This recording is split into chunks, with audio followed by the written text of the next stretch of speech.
This is Dave Santistevan with me today. I'm going to be doing just a short interview with him. He oversees our young adult ministry here at Allison Park Church. And Dave, you just want to explain a little bit as to what you do here at the church.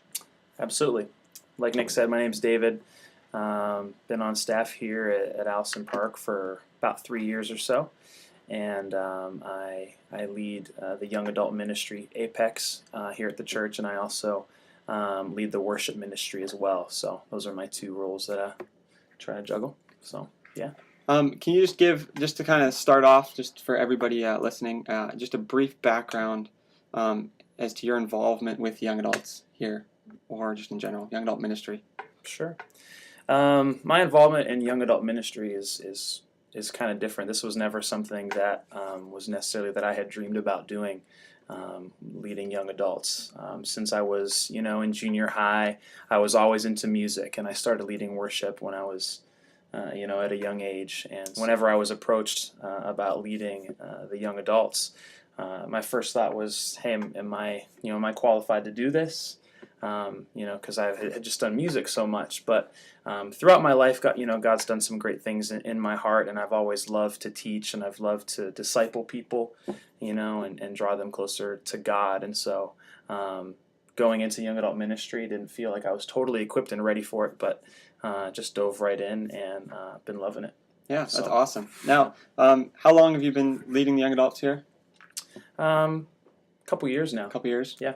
And you might not know this, but the young adults ministry at Allison Park has grown significantly in these last couple years. What do you guys run about now? We typically run about 60 to 70 people, and it stays pretty consistent, which is cool. We don't really dip too far below that. So we got a nice group that comes out. And before you took over the ministry, it was running about 20 or so. Is that about right? Yeah, about that. 15 to 20. to 20. Yeah. Not that I am magical. And Dave Santistevan is magical. My presence there just brought in the droves. No, absolutely not. What has been the catalyst for growth these last couple years? What would you say are some of the components that have helped grow the ministry, the young adult ministry, the last 2 years? Well, there's actually a number of things involved. I think, first of all, the most important thing is just prayer. I think you never want to overlook the necessity of prayer, and just on a daily basis, just bringing your ministry before God and saying, God, what is in your heart, for the young adults, of Allison Park, of the young adults in Pittsburgh. And so I would just kind of daily just lift that up to God and just pray for what I was doing, that I would have His heart for what I was doing, and not just kind of get in this routine of ministry, and just go to Tuesday night Apex and then just kind of carry on with my life, but make it more of a part of my prayer life. Another thing, which is so important to growth, I would say, is having great small group leaders. Small group leaders, that's not just getting somebody to fill a role, getting a body in the room. It's about having the right person. And, a good small group leader, I would say, is someone who's, a mature Christian, but also is just a fun person to be around. They can laugh at themselves, they can joke around, they can connect with people relationally, and can kind of create that dynamic where they're connecting with people and they're inviting people to their groups. Another big thing, this is going to sound really ultra spiritual, but is food. Food has been a big part of the growth, I would say, mainly because it's a way for people to connect. So we'll do our normal Tuesday night things like worship and small groups and teaching, but then we'll just have a full out meal. And so creating that quality food atmosphere, we have cooks that cook for us every week. That really causes people to stick around, and they look forward to that, to hang out with people and to have that meal that they don't have to cook that week. Briefly, you kind of touched on it.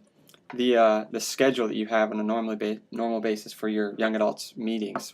Explain that a little bit. Basically, the different components that you put into the Tuesday night meeting. Yeah. For Tuesday nights, we're a small group driven church, and so that's kind of the foundation of what we do on Tuesday nights. But what's different about young adults, that's kind of different maybe about the other ministries in the church, like the men and the women, is it's almost like it's a separate church in and of itself.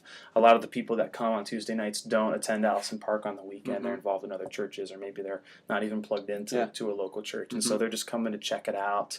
They're they don't have many friends in the area, and so they're coming to meet new people. And so we kind of do a little bit more of a service environment, where we'll have, good, 15, 20 minutes of worship, and then, some teaching, whether that be me or a video or a guest come in and teach. And then we'll have small groups. So we have 5 small groups that kind of break off. That's what we do, and then we eat, and people stick around for hours. Yeah. So it's good. Amazing. It's good. Now, in the 2 years in ministry with young adults, what is one mistake that you've made that you would say, oh, if I could do it again, I would have done this differently? Yeah. Whew. I don't know if I'm going to name all of them, but just one, only one. Okay. Your number one mistake. This is just true, kind of being a leader in general. If you don't know where you're going, you can't take anybody with you. Yeah.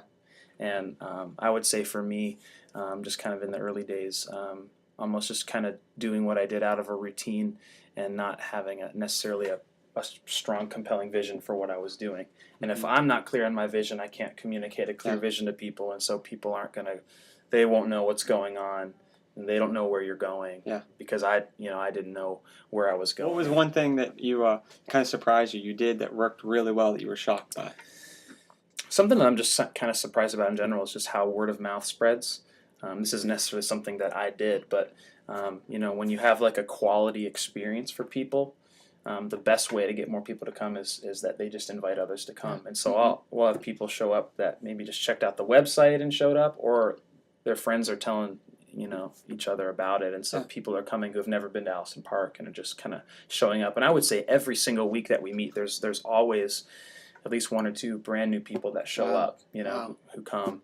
And something else that we did that worked extremely well this past year was we did a missions trip to nowhere. It was a great experience where we had about 25 young adults just come together, and it was kind of just a missions trip experience here in the city. And it was just awesome just to see everybody jump on board. We did different outreaches in the city, like soup kitchens. We went to different missions in the city and did some work and helped the Millvale church plant. We all stayed at the church. We played lots of dodgeball, lots of wiffle ball. We ate lots of food. Went to the Pirate game. We had these T-shirts that said, "Ask me what I'm doing here right now." And so it was just kind of, we equipped the young adults in outreach, and I think that's something that really resonates with young adults. Is, hey, let me get involved and do something that can make a difference. Make a difference. Create change. Where there's brokenness, where there is pain, where there is depression. And so that's what we wanted to do, and it was extremely successful. I saw just individual people just really rise up in their walk with God, memorizing scripture and taking steps to witness to people at their work. And man, that's pretty cool. When it comes down to just even seeing just one life changed because of something you do, it's really powerful. Yeah. It's not always just about the masses kind of filling a room with a bunch of bodies, but it's about discipleship and seeing change. Yeah, that's very cool. Last thing, say there's a senior pastor watching this video right now, and they're wanting to reach more young adults and see a young adults ministry started at their church. What advice would you give them? Yeah, man. I would say having the right environment, for a young adult to show up. It's the thing with young adults that may be different from youth ministries is you don't really have to hype up the environment quite as much. Young adults want something that's, tell me the truth. Yeah. Open the Bible, tell me what it says, tell me the honest truth, and give me a place where I can just relax and hang out. So it's all about kind of constructing that, if you're doing like a weekly service or something, a place where it's fun for people to come. Yeah. That's what I said about the food. The reason the food is such a great thing is because people come and they hang out and they're making friends. So if you can kind of create that atmosphere where people can connect, you'll be on your way to having a great young adult ministry. And then just thank you very much, Dave. Yeah. Appreciate your time, and I know you're a busy man. No problemo. Dave is traveling the world now. You can buy a CD at davidsantistevan.wordpress. Or is it .com? You could go to davidsantistevan.com or davidsantistevan.wordpress.com. Go to davidsantistevan.com and you can buy his CD, Near. You didn't have to say that, Nick. But I figured I'd throw it in there anyway. He's also on MySpace and Facebook and all of that. So David Santistevan, check it out. All right, thanks. Thanks, Nick.